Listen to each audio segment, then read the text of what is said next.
কালীন সময়ে এবং আজকের প্রার্থীদের বাছাইয়ের জন্য যিনি কাজ করতেছিলেন তাদের সাথে আমাদের কথা হয়েছে।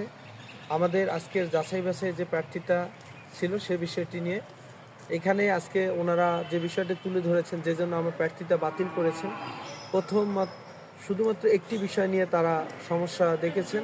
সেটি হলো আমাদের 1% যে ভোট, এই 1% ভোটের আমরা 4036 জনের একটা লিস্ট জমা দিয়েছিলাম, যেখানে আমাদের প্রতিটি ভোটারের আমরা লিস্টটা এখানে জমা করেছিলাম এবং তাদের স্বাক্ষর সহ আমরা এটা জমা দিয়েছি।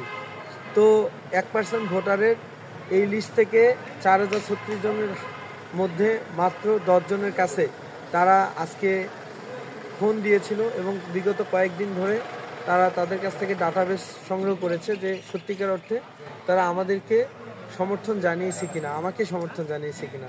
তো সেখান থেকে কয়েকজন ব্যক্তি না স্বীকার করেছেন, 3 জন না স্বীকার করেছেন। এই জন্যই আমাদের এই মনোনয়নপত্রটি এখন বর্তমানে বাতিল করা হয়েছে। কিন্তু আমরা হাইকোর্ট থেকে এবং নির্বাচন অফিস থেকে, ঢাকা কেন্দ্রীয় নির্বাচন অফিস থেকে আমরা এটির জন্য আপিল করতে পারবো। আপিল করে এটা মনোনয়নপত্র আবার আমরা ফিরিয়ে আনতে পারবো ইনশাল্লাহ।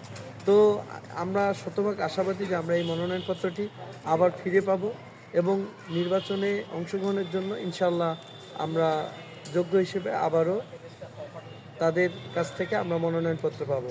তো আমি আপনাদের সবার জন্য দোয়া এবং সহযোগিতা চাই, আপনারা নিরাশ হবেন না। ধন্যবাদ। আচ্ছা, এটা